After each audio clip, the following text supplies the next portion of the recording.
네, 감사합니다. 김성희 목사입니다. 감사합니다. 우리 찬양대 고백이 저의 마음을 대변해 주시는 것 같아서 마음이 너무 감사했습니다. 귀한 찬양 다시 한번 감사드립니다. 오늘은 저의 고별 설교, 사임 설교 날입니다. 제가 익숙하지 않으신 분들에게는 조금 당황스러울 수 있겠다라는 생각이 듭니다. 제가 오늘부로 사임하고 구미에 있는 한국교회 담임 목사로 청빙하게 되었습니다. 우리 성도님들의 지지와 응원 덕분에 이곳에서 부목사로 사역을 잘 감당할 수 있었던 것 같습니다. 다시 한번 감사 인사드립니다.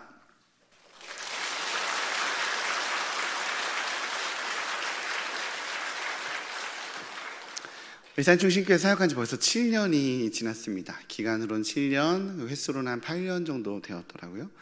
아까 우리 구목사님께서 말씀해 주신 대로 하은이가 여기에서 임신하고 여기서 태어났습니다. 하은이에게는 이곳이 저희 막내 이름인데요. 이곳이 고향이나 다름없는 것 같습니다. 정말 시간이 금방 흘렀습니다. 우리 성도님들 덕분에 잘 사역을 마무리한 것 같아서 지난 시간들을 조금 돌아보았습니다. 제가 2018년 11월에 저희 교회에 부임했습니다. 부임했을 때 제가 원래 담당하는 것이 미디어 담당 겸 우리 구목사님의 비서목사였어요. 비서목사로 또 미디어 담당 겸 이 사역들을 감당하고 있을 때 한 9개월 정도 지났을 때였던 것 같아요. 방송실에서 열심히 저희 역할을 감당하고 있는데 한 분이 똑똑똑똑 두드리시더라고요. 그래서 문을 열고 밖에 나가봤더니 이런저런 요청을 하시는 거예요. 마이크 소리 조금 이렇게 조정해 주시고 음악 소리가 좀 이런데 조정이 될 수 있냐 등등의 요청들이 있어서 담당자니까 알겠다고 제가 수정해 드리겠다고 그렇게 조정해 놓겠다고 말씀을 드렸습니다. 그랬더니 이제 그분이 이제 뒤돌아서 돌아가시면서 인사한 말이 이랬습니다. 네, 감사합니다 집사님. 부임한 지 9개월이 지났는데 못 알아보셨습니다. 네, 그랬던 저였습니다. 그런데 그해 이제 1년째 되는 날 구목사님과 당회에서 저를 선임 목사로 수석으로 세우셨습니다. 아직 성도님들도 잘 모르고 아직 교회에 대해서 많은 부분들이 부족함에도 불구하고 저에게 은혜를 주시고 큰 역할들을 감당할 수 있도록 기회를 주셨어요. 당시에 7년차 목사님, 10년차 목사님, 17년차 목사님들이 계셨음에도 불구하고 제가 큰 사역을 감당하게 되었습니다. 제가 이제 선임 목사가 되고 교구 담당하면서 선임 목사가 되고 저희의 가장 큰 숙제가 뭐였냐면 다락방 개편이었어요. 몇 년 동안 다락방을 새롭게 개편하려고 준비했는데 좀 지지부진하고 일이 조금 어려움이 있다. 그러니 새로 교구 목사들이 이제 김성희 목사 저를 중심으로 다락방을 함께 잘 개편해봐라 라고 당회에 명령 그다음에 이런 어떤 내용들이 미션들이 주어졌습니다. 그래서 열심히 했어요. 열심히 다락방 개편 11월이니까 저희가 보통 2월 말 때쯤에 개강을 하잖아요.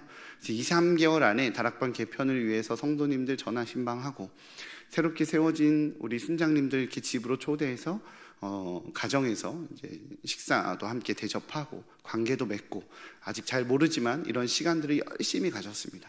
다락방 개편을 열심히 하려고 하다 보니 성도님들이 열심히 참석도 하시고 기대감도 가지시고 잘해보자 이렇게 으쌰으쌰 분위기가 들더라고요. 그리고 2020년 2월에 이제 저희가 다락방 발대식을 한밤의 기도회 때 하기로 한 거예요. 정말 많은 성도님들께 연락을 드렸더니 다 참석하겠다고 다락방 시작하는데 같이 모여야겠다라고 많은 분들이 거의 대부분의 성도님들이 참여하겠다라고 대답을 주셨고 간증자도 세웠고 우리 또 홍보 영상이랑 관련된 영상도 준비하고 다 준비했는데 그날에 킨텍스에서 코로나가 환자가 발생하는 바람에 긴급당회가 열리고 발대식이 전격 취소가 되었습니다. 그리고 우리는 만날 수도 없고 만나서도 안 되는 길고 긴 터널, 코로나라고 하는 터널의 시간들을 보내게 됐죠. 어떻게 될지 몰라 할 때에 나름의 대응책을 마련하기 위해 교역자들과 상의를 해서 나름의 대응책들을 준비했습니다. 길거리에서 함께 걸으면서 신방하자 이래서 했었던 산책티 기억나십니까? 그런 것도 했었고요.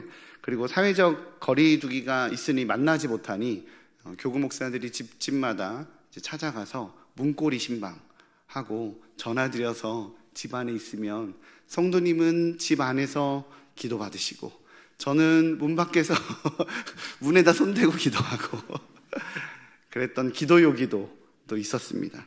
그리고 금요일 날 큐티라떼라고 해서 우리 온라인으로 말씀 묵상하는 것도 했었고요. 수요 기도회나 금요 기도회는 우리 수요 기도회는 우리 말씀 백신이라고, 그 다음에 금요 기도회는 찬양 백신이라고 해서 라디오 형식의 예배도 진행했었습니다. 다 기억하시죠? 그랬던 시간들을 보내왔던 것 같아요.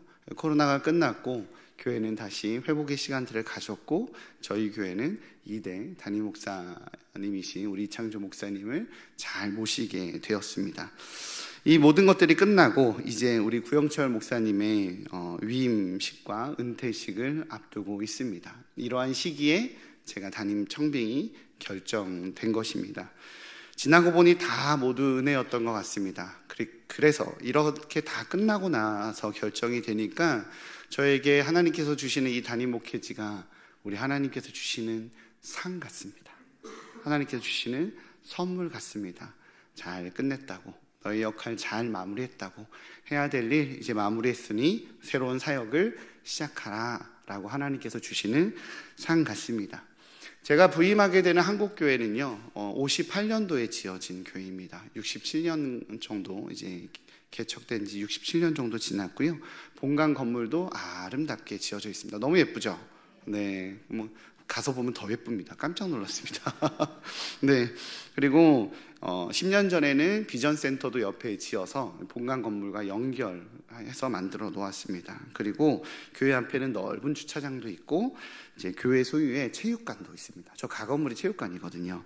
그리고 성도님들이 약 200여 명 정도 되고 교회 학교 아이들이 한 50여 명, 청년들과 합쳐서 그 정도 된다라고 이야기를 들었습니다. 그래서 한 250여 명의 성도들과 아주 재미있게 사역을 시작할 수 있는 규모의 좋은 교회, 안정적인 교회를 우리 주님께서 허락해 주셨습니다. 심지어 부임하고 제가 이제 얼마 지나지 않아서 2주 만에 담임 목사 취임식을 바로 교회에서 결정해 주셔서 바로 담임 목사로 사역을 할 수 있게 되었습니다. 모든 것이 우리 성도님들의 기도와 응원 덕분이라고 생각합니다. 다시 한번 감사 인사드립니다. 기도해 주셔서 감사합니다. 감사합니다.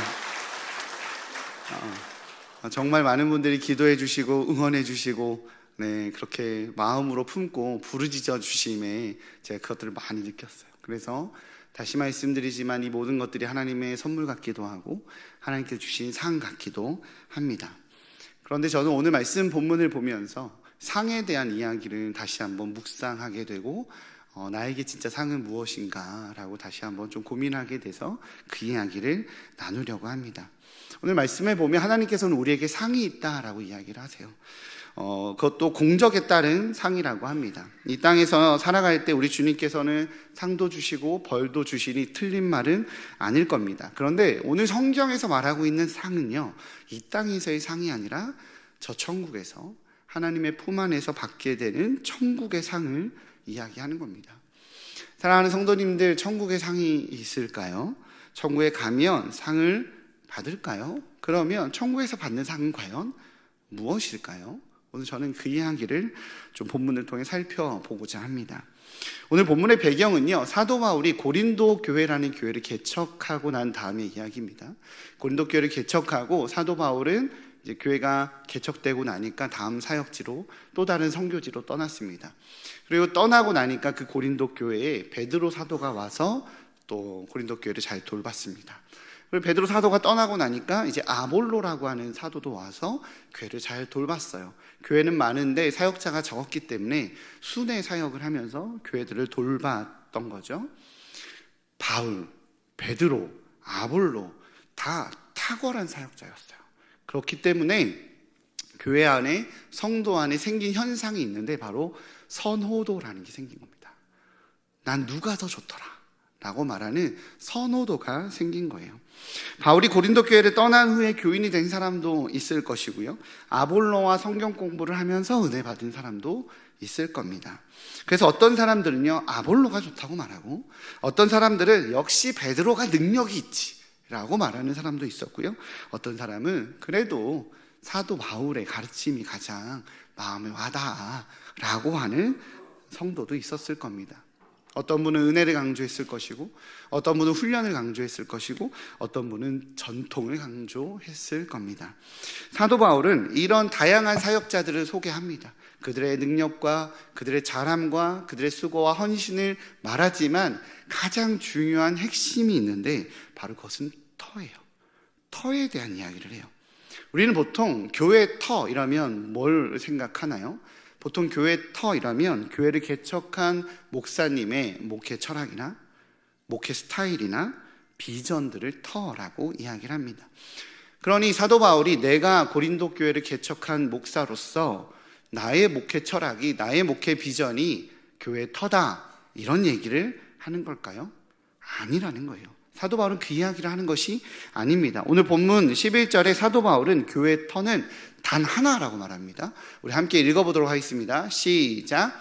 이 닦아둔 것 외에 능히 다른 터를 닦아둘 자가 없으니 이 터는 곧 예수 그리스도라. 아멘. 오늘 바울은 그가 확신하는 바 교회의 터는 예수님이다 라고 말하고 있습니다. 아멘. 아멘.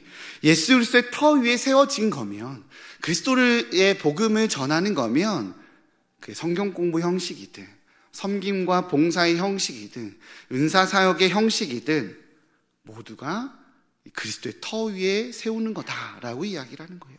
이 고백은 사도 바울뿐만이 아니라 사실 베드로의 고백이기도 합니다. 베드로의 유명한 고백 있죠? 베드로는 뭐라고 이야기합니까? 주는 그리스도시요 살아계신 하나님의 아들이시니이다. 그의 고백 위에 우리 예수님께서 너의 그 고백 위에 내가 교회를 세우리니 라고 말씀하지 않으십니까? 그러니 사도 바울도 베드로도 그리스도의 터 위에 우리가 교회를 세웠다 라고 이야기를 하는 거예요. 즉 자신들은 터를 세운 사람이 아니라 터이신 그리스도를 증거한 사람이다 라고 자기를 소개하고 있는 겁니다. 따라서 베드로도 아볼로도 바울도 다 터이신 예수 그리스도를 전한 존재라는 거죠. 그런데 사도 바울은요, 뜬금없이 이 예수 그리스도의 터 위에 세워진 이 터 위에 불 가운데 시험받게 된다, 그 공적이 불 가운데 시험받게 된다라는 이야기를 해요. 오늘 본문 12, 13절인데요 같이 읽어보겠습니다. 시작. 만일 누구든지 금이나 운이나 보석이나 나무나 풀이나 지푸로 이 터 위에 세우면 각 사람의 공적이 나타날 터인데 그날이 공적을 밝히리니 이는 불로 나타내고 그 불이 각 사람의 공적이 어떠한 것을 시험할 것임이라. 아멘. 사도 바울은요, 불 가운데 이 공적이 시험받게 된다라고 이야기를 해요. 사도 바울은 모든 같은 터 위에 사역했을지라도 누구는 불 가운데 남는 공적이 있고 누구는 불 가운데 다 타버려서 남는 공적이 없다, 이런 뜻일까요? 아니라는 거예요. 사도 바울은 사도들을 비교하고 있는 게 아닙니다. 연구에 따르면 아볼로는 성경 공부를 그렇게 잘 시켰대요. 그런데 성교에 전혀 관심이 없었습니다. 사도 바울은 성교에 열심히 있었어요. 그런데 목양을 그렇게 못했대요. 사도 베드로는 은사가 탁월해서 기적도 행하고 은사도 행했는데 성경 공부는 또 아니었다라고 합니다. 각자 잘하는 사역의 영역과 달란트가 있었다라는 거예요. 그런 다양한 달란트 속에서 사도 바울은 내 사역은 불에 타지 않는 그런 타지 않는 사역이고 저들은 불에 타는 사역이다라고 말하고 싶은 게 아니라 사도 바울이 하고 싶은 이야기는 두렵고 떨림으로 내가 한 사역도, 내가 감당한 그 사역도 불에 타서 없어져 버릴 수도 있고 어떤 불에도 타버리지 않는 단단한 공적도 있다라고 이야기를 하는 거예요. 내가 한 사역도 베드로가 한 사역도 불에 타서 없어져 버릴 수 있는 사역이 있다라고 고백하는 거죠. 두렵고 떨림으로 그 이야기를 하는 거예요. 오직 그리스도를 전하고 주의 마음으로 감당하지 않아서 혹 내 욕심에, 내 교만에, 내 불안에, 내 조급함에 한 사역이라면 그 공적이 타서 없어져 버릴 수 있다라고 자기 고백을 하고 있는 장면이라는 겁니다. 그런데요, 그 다음 표현이 참 이상해요. 우리 14절이에요. 같이 읽어보겠습니다. 시작. 만일 누구든지 그 위에 세운 공적이 그대로 있으면 상을 받고. 아멘. 이게 무슨 말일까요? 사도 바울은 집을 열심히 지었는데 불이 났어요. 근데 타지 않고 남은 게 있다면 그 남은 게 상이다라고 말하고 있는 거예요. 그것 때문에 천국에서 더 많은 대접을 받는 것이 상이 아니라 그 남은 것이 상이다. 타지 않고 남은 것이 상이다라고 말하고 있다는 거예요. 이와 동일한 관점으로 사도 바울은 고린도전서 9장 18절에 상에 대한 동일한 개념을 남깁니다. 우리 9장 18절 이것도 같이 읽어보겠습니다. 시작. 그런즉 내 상이 무엇이냐? 내가 복음을 전할 때 값없이 전하고 복음으로 말미암아 내게 있는 권리를 다 쓰지 아니하는 이것이로다. 아멘. 사도 바울은 내가 권리를 사용하지 않고 복음을 위해 온전히 헌신한 것, 나에겐 그게 상이야 라고 말하고 있다는 거예요. 좀 더 쉽게 우리에게 익숙한 언어로 표현하자면 내가 헌신하고 수고했는데 대가를 받지 않은 것, 내가 수고하고 헌신했는데도 불구하고 그 수고와 헌신에 대한 어떠한 대가도 받지 않고 그냥 그 자체가 남은 것이 상이다라고 말하고 있다라는 거예요. 좀 이상한 말일 수도 있겠지만 저는 이 말이 맞다라고 생각합니다. 내가 수고하고 헌신했지만 아무것도 남지 않아, 내가 대가를 받지 않았다 할지라도 수고하고 헌신한 게 사라지지 않는다면 그게 상이라는 거예요. 우리 좋은 부모님이 있습니다. 좋은 부모님이 자녀를 열심히 양육했어요. 아침부터 밥 퍼먹이고 건강하라고 좋은 거 사다 먹이고 또 열심히 살라고 공부도 열심히 가르치고 잘못하면 혼내기도 하고 그렇게 열심히 양육했어요. 애가 바르게 잘 컸습니다. 바르게 잘 커서 신앙도 잘 크고 가정도 예쁘게 꾸렸어요. 그래서 감사한 마음에 부모님한테 찾아가서 저를 이렇게 잘 키워주시고 저를 위해 헌신한 것이 감사드려서 저희가 상을 준비하려 합니다 라고 이야기할 때 그런 이야기를 했는데 부모님이 이렇게 대답하는 거예요. 아들, 엄마는 네가 잘 커준 게 상이야. 네가 이렇게 흔들리지 않고 저렇게 세상으로 나가지 않고 이렇게 저렇게 방황하지 않고 이렇게 잘 커준 게 엄마한테는 상이야. 이 상을 믿으십니까? 이 고백이 진심이라고 믿습니까? 그럼요. 우리가 아이들을 그렇게 키우고 있습니까? 우리가 아이가 크면 이놈이 나 크면 내가 늙었을 때 나 책임지겠지? 라고 아이들을 기르는 부모가 어디 있겠어요? 잘 크고 잘 성장해서 아프지 않고 건강하길 바라는 게 부모의 마음 아니겠습니까? 하나님이 오늘 말씀에서 바로 그 이야기를 하는 거예요. 내가 너에게 무슨 보상을 받는 것이 나에게 상이 아니라 건강하게 잘 큰 것, 나의 수고가 헛되게 날아가지 않은 것이 나에게 상이다라고 말하는 거예요. 사랑하는 성도님들, 교회를 제가 열심히 나름 섬겼다라고 하겠습니다.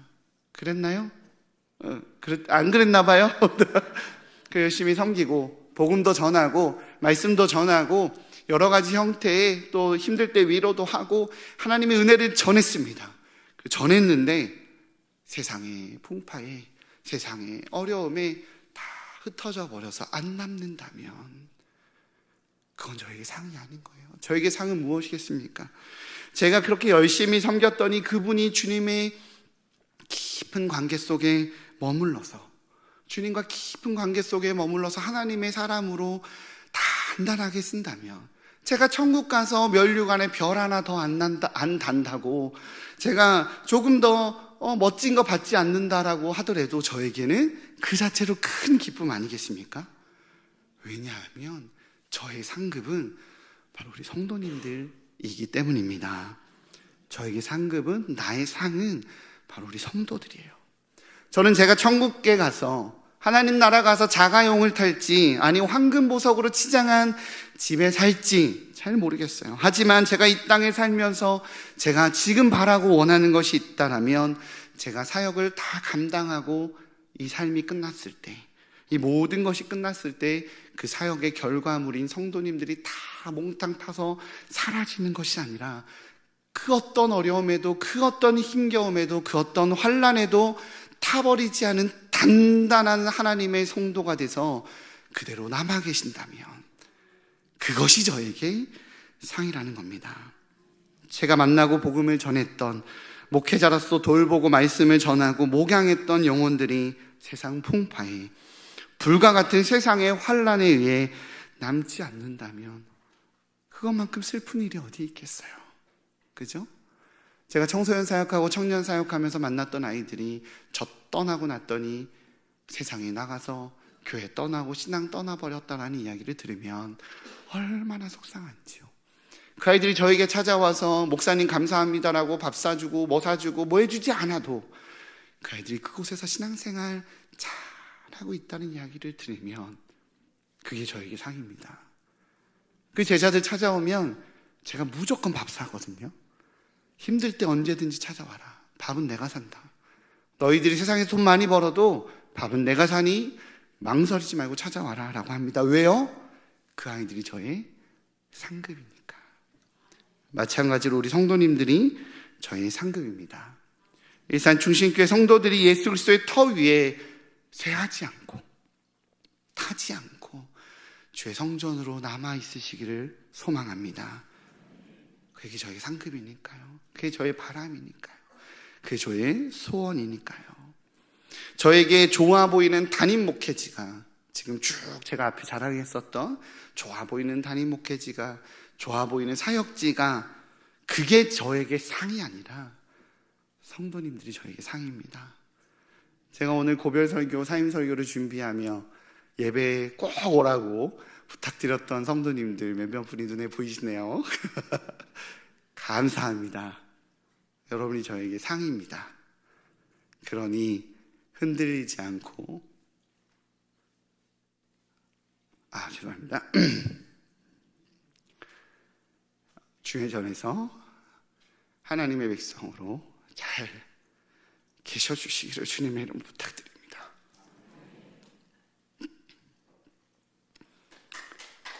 죄송합니다.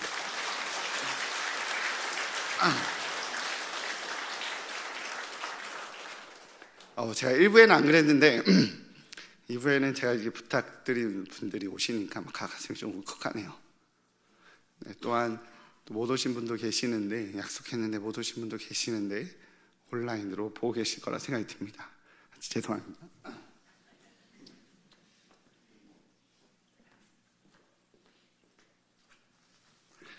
우리 온라인으로 보고 계시는 분도 우리 하나님의 공동체 안에서 상급으로 잘 남아 계시기를 주님의 이름으로 부탁드립니다. 두 팔 벌리고 환영하는 귀한 성도들이 있으니 꼭 오셔서 우리 타지 않는 성전으로 계셔주시기를 주님의 이름으로 부탁드립니다. 다시 한번 말씀드립니다. 하나님의 성전은 타지 않습니다. 오늘 하나님으로부터 나온 생기인 루아흐, 하나님 우리 창조하실 때 루아흐를 주셨거든요. 하나님 안에서 나온 생기인데 그 생기를 우리 안에 주셨고, 그리고 주님은 내가 너 안에 성령으로 있으니 너가 타지 않는다라고 이 이야기를 하고 싶어서 오늘 사도 바울은 너는 하나님의 성전이다라는 이야기를 하고 있는 거예요. 본문 16절 같이 읽어보도록 할까요? 시작. 너희는 너희가 하나님의 성전인 것과 하나님의 성령이 너희 안에 계시는 것은 알지 못하느냐. 아멘. 하나님의 성전은요, 세상 풍파에도 타지 않아요. 그 어떤 환난에도 타지 않습니다. 왜요? 우리 안에 성령님이 계시니까. 그러니 우리 사도 바울은 세상 유혹에 흔들리지 않고 강건하게 있다가, 낙심하지 말고 강건하게 있다가 하나님의 성전의 그 모습으로 천국에서 만나자라는 이야기를 하는 거예요. 성도님들의 아픔과 힘겨움과 삶에서의 지침을 압니다. 그러나 귀한 성령님 안에 품으시고 거룩한 믿음의 공동체 안에서 강건하게 있으시기를 주님의 이름으로 축복합니다. 이를 위해서 성경은 우리에게 요구하는 게 있어요. 그건 뭐냐면 바로 거룩함입니다. 우리 마지막 17절인데요. 같이 읽겠습니다. 시작.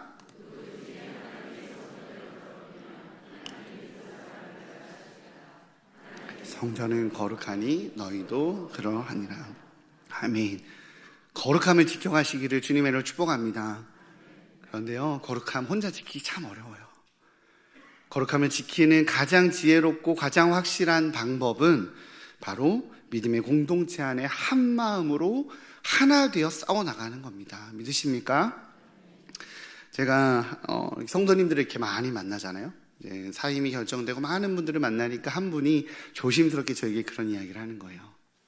목사님, 이창정 목사님이 잘해주세요. 이렇게 제가 여러 거 쳐다보고 있어요. 이렇게 이야기하시더라고요. 잘해주시나, 우리 목사님 잘해주시나 이러고 쳐다보고 있다고 하셔서 제가 한 이야기를 해드렸습니다. 이창정 목사님이 지금은 당회실에서 이제 직무를 보시거든요. 당회실에 보통 평일에 계세요. 그럼 제가 이제 보고하거나 이렇게 뭐 안내할 일이 있어서 서면 보고를 하거나 구두 보고를 할 일이 있으면 보통 이게 전화를 하고 들어가도 되겠습니까? 라고 확인을 하고 문을 똑똑똑똑 거리고 들어갑니다.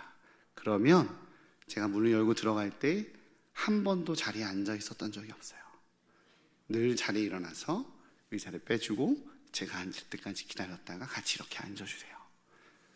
작은 모습 하나이고 아무도 없을 때 저에게만 하는 행동이잖아요. 제가 그 모습이 참 인상적이었어요. 그래서 저를 참 존중해 주시는구나, 저를 참 선대해 주시는구나, 이 생각이 들었습니다. 그래서 잘해 주시나요? 라고 물으시는 분에게 제가 이 이야기를 해드렸어요. 이 예화 하나면 다 되겠다 싶어서.